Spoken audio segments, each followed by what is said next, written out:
ഈ അഖിൽമാരാര് ഒരു വീഡിയോ കഴിഞ്ഞ ദിവസം ഇട്ടിട്ടുണ്ടായിരുന്നു. അപ്പോൾ നമ്മുടെ ഇന്ത്യ പാകിസ്ഥാൻ വിഷയത്തിൽ പ്രധാനമന്ത്രി നരേന്ദ്രമോദി ട്രംപിൻ്റെ അഭ്യർത്ഥന ട്രംപിൻ്റെ ആജ്ഞ അനുസരിച്ചിട്ടാണ് വെടിനിർത്തൽ നടത്തിയത്. അതുകൊണ്ട് ശരിയായിട്ടില്ല, ഇത് ശരിയായ നടപടിയല്ല എന്നൊക്കെ പറഞ്ഞത്. ഇപ്പോഴാണ് നമ്മുടെ സ്വരാജ് ഉണ്ടല്ലോ, നമ്മുടെ ഹമാസിൻ്റെ പ്രിയ തോഴൻ സ്വരാജ്, ഇവിടെ തോറ്റുപോയതാണ്. ഇവിടെ തൃപ്പൂണിത്തരം തോറ്റുപോയായിരുന്നു. ഇപ്പോൾ MLA എന്നല്ല, വെറും പാർട്ടി ജില്ലാ കമ്മിറ്റി സംസ്ഥാന കമ്മിറ്റി അംഗമൊക്കെയാണ്. പുള്ളിക്കിടക്കിടയ്ക്ക് വികാരമാണ്. നമ്മുടെ ഹമാസിന് തീവ്രവാദികളെ കുറിച്ച് പറയുമ്പോൾ പുള്ളി പറഞ്ഞ കാര്യം ഇപ്പോൾ വാസ്തവമാണ്. ഇപ്പം അഖിൽമാരാർ പറഞ്ഞ കാര്യം വെച്ച് നോക്കാം, ഇപ്പോൾ വാസ്തവം എന്നറിയും. ഈ അഖിൽമാരാർ ഈ പറഞ്ഞ കൊട്ടാരക്കരയും ഇവിടെ എറണാകുളത്തൊക്കെ ഫ്ലാറ്റൊക്കെ ഉണ്ട് പുള്ളിക്ക്. അവിടെ എറണാകുളത്ത് ഫ്ലാറ്റിലൊക്കെ ഇരുന്നിട്ട് പറയുമ്പോൾ അങ്ങനെ വലിയ ക്ഷീണം ഉണ്ടാകത്തില്ല. ഈ മിസൈൽ വന്ന് വീഴാത്തത് കൊണ്ട് പുള്ളിക്ക് അങ്ങനെ പറയാൻ പറ്റും. പുള്ളിക്കൊരു ധാരണയുണ്ട്, ഈ ഭയങ്കര സംഭവം, ഞാൻ ഭയങ്കര വിദ്യാസമ്പന്നല്ല, ഭയങ്കര കഴിവുള്ള ആളാണെന്നുള്ളൊരു ധാരണയൊക്കെ ഈ അഖിൽമാരാർ ഇടയ്ക്കിടയ്ക്ക് കാണിക്കാറുണ്ട്. ആ പുള്ളിയോടൊക്കെ എനിക്ക് ഒന്നേ പറയാനുള്ളൂ. എന്നറിയാമോ, ഈ അന്നേരമാണ് നമ്മുടെ ഈ പറയുന്ന സ്വരാജിൻ്റെ ഡയലോഗ് ഞാൻ കടമെടുക്കുകയാണേ. വീടിൻ്റെ മുറ്റത്ത് വന്ന് മിസൈൽ വീഴാത്തോടത്തോളം കാലം അതിർത്തിയിലെ ഓരോ വെടിവെപ്പും നിങ്ങൾക്ക് പൂരമാണെന്ന് അഖിൽമാരാരോട് ഞാൻ പറയാം. ആ ശ്രീനഗറിലെ ഈ കഴിഞ്ഞ ദിവസം 2 ദിവസം കൊണ്ട് അവിടുത്തെ ആളുകളുടെ ഒരു അവസ്ഥ നിങ്ങൾ ചിന്തിച്ചിട്ടുണ്ടോ? ആ ആളുകൾ എന്തോരം വിഷമിച്ചെന്ന് നിങ്ങൾക്ക് അറിയാമോ? നിങ്ങൾ പറയുന്നുണ്ടല്ലോ ഒരാഴ്ച 1 മാസമോ നീണ്ടുപോയ കുഴപ്പമില്ലെന്ന്. അത് എറണാകുളത്ത് ഇരിക്കുന്ന താങ്കൾക്ക്, അല്ലെ കൊട്ടാരക്കര താങ്കൾ വീട് കൊട്ടാരക്കര ഇരിക്കുന്ന എനിക്ക് പറയാൻ പറ്റും. പക്ഷെ അവസ്ഥയെ ആ ജനങ്ങളെക്കുറിച്ച് ചിന്തിച്ചിട്ടുണ്ട്. എത്ര പേരുടെ മരണം, എത്ര പേർക്ക് ജീവഹാനി കൊടുക്കേണ്ടി വരും ഇപ്പം സംഭവിച്ചതൊക്കെ. അതിന് പുറമെ ഈ മറുപടി എന്നൊക്കെ പറഞ്ഞ തമാശകളിയല്ലല്ലോ. പിന്നെ ഓരോ ദിവസവും പോകുന്ന ഈ മിസൈൽ മുകളിലേക്ക് പൊങ്ങിപ്പൊഴി അതിന് പ്രതിരോധിക്കുന്ന സാധനം ഉണ്ടല്ലോ, നമ്മുടെ S-400.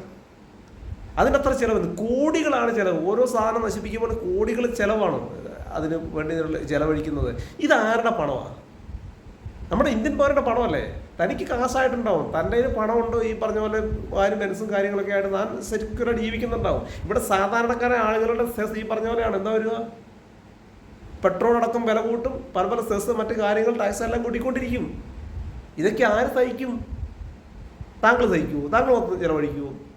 ഇപ്പം അറിവുണ്ട് മറ്റേ സംഭവമാണെന്നൊക്കെ വിചാരിച്ച് ഇങ്ങനെ അങ്ങോട്ട് വിമർശിച്ച് വലിയ ആളായിട്ടല്ലേ. ഇന്ദിരാഗാന്ധി ആയിരുന്നു ബെറ്റർന്ന് പറയും. ഇന്ദിരാഗാന്ധി 1971 അറിയൊന്നുമല്ല. ഇന്നത്തെ സാഹചര്യം വളരെ വ്യത്യാസം വന്നു, ഒരുപാട് പുരോഗതി വന്നു. ഒന്നും നഷ്ടപ്പെടാനില്ലാത്ത രാജ്യമാണ് പാകിസ്ഥാൻ ഒരു ദിവസം വിചാരിച്ച ചിലപ്പം അവൻ വിചാരിക്കുവാണ് നാളെ ഇവിടെ ഒരു സംഭവം വേണ്ട, നീ ഇല്ല, നിനക്ക് പറ്റില്ല, ഞാൻ വേണ്ട, അല്ലെ എനിക്ക് ജീവിക്കാൻ പറ്റുന്നില്ല, നീ ജീവിക്കണ്ടതാന്ന് പറഞ്ഞിട്ട് ഇവൻ ആ അണുവായുധത്തേക്ക് പ്രയോഗിക്കും. ആർക്ക് പോയി? അത് മസിൽ പിടിച്ചിട്ടൊന്നും അല്ല യുദ്ധത്തിനെ കുറിച്ച് സംസാരിക്കുന്നത്. യുദ്ധകാര്യങ്ങൾ എന്ന് പറഞ്ഞാൽ അത് അറിയാവുന്ന ഗവൺമെൻറ് സംവിധാനങ്ങളും എല്ലാവർക്കും അറിയാം. ഇന്ത്യ ലോകത്തിന് മുമ്പിൽ കാണിച്ചു കൊടുത്തിട്ടുണ്ട് ആ വെടിക്കോപ്പുകളും. ആ ഇന്ത്യ മോശക്കാരല്ല ഏകദേശം തെളിഞ്ഞു. അമേരിക്കയുടെ പോലും F-50 എന്ന് പറയുന്ന നല്ലൊരു വിമാനം വരെ ഇന്ത്യ എറിഞ്ഞിട്ടുണ്ട്. അപ്പോൾ അതറിയാം, ഇന്ത്യയുടെ ഒരു സാധനം ഉണ്ടെന്നറിയാം. ഇത് മതി, നമുക്ക് ലോകത്ത് കാണിക്കാൻ ഇത് മതി. കൂടുതൽ ഡെക്കറേഷൻ ഒന്നും വേണ്ട. ഒരുപാട് അങ്ങ് അളിഞ്ഞ് കയറി കിടന്ന് യുദ്ധം ചെയ്തിട്ട് ഒരുപാട് ജനങ്ങളെ കൊന്ന് നശിപ്പിക്കുന്ന എന്തിന്? നിങ്ങൾ കുറച്ചുകൂടി പ്രാക്ടിക്കലായിട്ട് ചിന്തിക്കും. നിങ്ങൾ ഇത്ര വിവരമുള്ള ആളും ഒരു കാര്യങ്ങൾ ചെയ്യുന്നതല്ലേ, അല്ലേ പ്രസക്തനല്ലേ, സെലിബ്രിറ്റി അല്ലേ, ഓരോ ഇൻ്റർവ്യൂവിനും ലക്ഷങ്ങൾ വാങ്ങുന്ന ആളല്ലേ താങ്കൾ ഇതുവരെയുള്ള കാര്യങ്ങളിൽ നരേന്ദ്രമോദിയെ സപ്പോർട്ട് ചെയ്തിട്ടുണ്ട് ആളല്ലേ. അപ്പോൾ ഇപ്പോൾ എന്തുകൊണ്ടാണ് ഇങ്ങനൊരു ചിന്ത വരുന്നതിൻ്റെ കാരണം? അപ്പോൾ അഖിൽമാരാർ എന്ന് പറയുന്നത് ലോകത്തിൻ്റെ അവസാനം, അല്ലെങ്കിൽ ലോകത്തിൻ്റെ അവസാന വാക്കൊന്നല്ല, വിമർശിക്കുന്നതിനെ കുഴപ്പമാണ്. പക്ഷേ നിങ്ങൾ പറയുമ്പോൾ പ്രധാനമന്ത്രി എന്തോ ആയിക്കോട്ടെ, നമ്മൾ പ്രധാനമന്ത്രി വിമർശിക്കുന്നില്ല. അയാൾക്ക് എല്ലാ മനുഷ്യന്മാർക്ക് തെറ്റുപറ്റും, പ്രശ്നങ്ങളുണ്ടാവാം. പിന്നെ ട്രംപ് പറഞ്ഞത് കൊണ്ടാണ് മതി. എങ്ങനെയെങ്കിലും ഒരു കാരണത്തിന് നിർത്തട്ടെ, ലോകത്ത് സമാധാനം ഉണ്ടാവട്ടെ എന്ന് മാത്രമേ നമ്മൾ ആശ്വസിക്കുന്നു.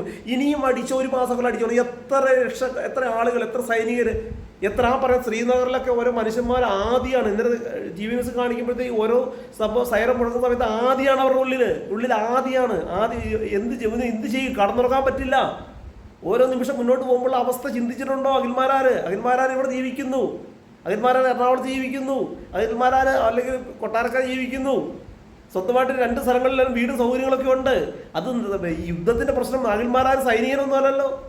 നാട്ടിൽ ഇപ്പോൾ യുദ്ധം ചെയ്യാൻ പോയിട്ടുണ്ടോ? അപ്പോൾ ഓരോ 1-2 ചോദ്യങ്ങൾ ചോദിച്ചിട്ടുണ്ട്. അന്ന് ഈ പറയുന്ന ആളുകളെ ചെയ്തപ്പോൾ, അല്ലെ ഈ പറയുന്ന ആളുകളെ 26ഓളം ആളുകളെ കൊന്ന ആൾക്കാരെ ഈ 4 തീവ്രവാദികളെ പിടിക്കാൻ പറ്റിയിട്ടുണ്ടോ? തീവ്രവാദികളുടെ സംവിധാനം അങ്ങനെയാണ്, അവർ ഓടി ഒളിക്കൊണ്ടിരിക്കും, പക്ഷേ ഏതെങ്കിലും കാലഘട്ടത്തിൽ അവരെ പിടിച്ചെടുക്കും. നമ്മുടെ മുംബൈ ആക്രമണത്തിൽ, തീവ്രവാദികൾ നടത്തിയ ആക്രമണത്തിൽ എപ്പോഴാണ് ഇവരെ പിടികിട്ടിയത്? എത്ര വർഷങ്ങളെടുത്തു? കോൺഗ്രസിന്റെ ഭരണകാലത്തായിരുന്നില്ലേ? എത്ര വർഷങ്ങൾക്ക് ശേഷമാണ് ആ തീവ്രവാദി ഇന്ത്യക്ക് വിട്ടുകൊടുത്തത്, അമേരിക്കയിൽ നിന്ന് വിട്ടുകൊടുത്തത്? അപ്പോൾ ഏതിനും അതിൻ്റെതായ സാവകാശം ഉണ്ടോ? പടയെന്ന് പോയി പിടികൊടുക്കാൻ വേണ്ടിയാണ് തീവ്രവാദികൾ നടക്കുന്നത്. ആ പാകിസ്ഥാൻ എന്നൊരു രാജ്യത്തെക്കുറിച്ച് നമുക്കറിയാം, മേലും കീഴും നോക്കാനില്ലാത്തവരാണ്. അവർ ചിന്തിക്കും, എനിക്ക് ജീവിക്കാൻ കഴിയുന്നില്ല, താനും ജീവിക്കേണ്ട, അല്ലെ നിങ്ങളും ജീവിക്കേണ്ട എന്ന് ചിന്തിച്ച് അവനൊരു അണുവായുധം പ്രയോഗിച്ചാൽ നഷ്ടം ലോകത്തിന് മാത്രമാണ്. ഈ പറയുന്ന ലോകത്തിനും എല്ലാവർക്കും നഷ്ടം തന്നെയാണ്. അതുകൊണ്ട് യുദ്ധം എന്ന് പറയുന്നത് ഒരുപാട് നീട്ടിക്കൊണ്ടു പോകുന്ന സംഭവമല്ല, അത് അങ്ങനെ അടി കൊടുത്തോടുന്ന കാര്യമല്ല. വിവേകമുള്ള ഒരു രാജ്യത്തോടായിരുന്നെങ്കിൽ കുഴപ്പമില്ല. പാകിസ്ഥാൻ എന്ന് പറയുന്ന രാജ്യത്തിന് വിവേകമുണ്ട്. അഖിൽമാരെ കുറച്ചൊക്കെ പുനർവിചിന്തനം നടത്തണം. വിമർശനങ്ങൾക്ക് നല്ല നിങ്ങളുടെ നല്ല നല്ല വാക്കുകളൊക്കെ നമ്മൾ എപ്പോഴും കേൾക്കാറുണ്ട്, പക്ഷെ ഓവർ അങ്ങായിട്ട് കാര്യമൊന്നുമില്ല അഖിൽമാരായ. Okay, thank U. മനസ്സിലാക്കുക, അതെല്ലാം ജനങ്ങൾ ചിന്തിക്കേണ്ട കാര്യമാണ്. യുദ്ധം ഒന്നിനും പരിഹാരമൊന്നുമല്ല, ആരും ജയിക്കത്തില്ല. യുദ്ധത്തിൻ്റെ കാര്യത്തിൽ ആരും ജയിക്കത്തില്ല. ഒരു സൈഡിൽ കൂടെ അവൻ പരാജയപ്പെട്ടുകൊണ്ടിരിക്കും. അതുകൊണ്ട് യുദ്ധം ആവശ്യമാണ്. നമ്മളൊക്കെ ഒരു ചൊറിയാൻ വന്ന നമ്മൾ മാന്തി കൊടുക്കും. അത് ചെയ്തിട്ടുണ്ടെന്നാണ് എൻ്റെ അഭിപ്രായം. ഈ നിലവിലുള്ള അടികൾ അത്തരം മതി. പാവപ്പെട്ട മനുഷ്യർ ജീവിക്കട്ടെ, സമാധാനം ജീവിക്കട്ടെ. Okay, thank U.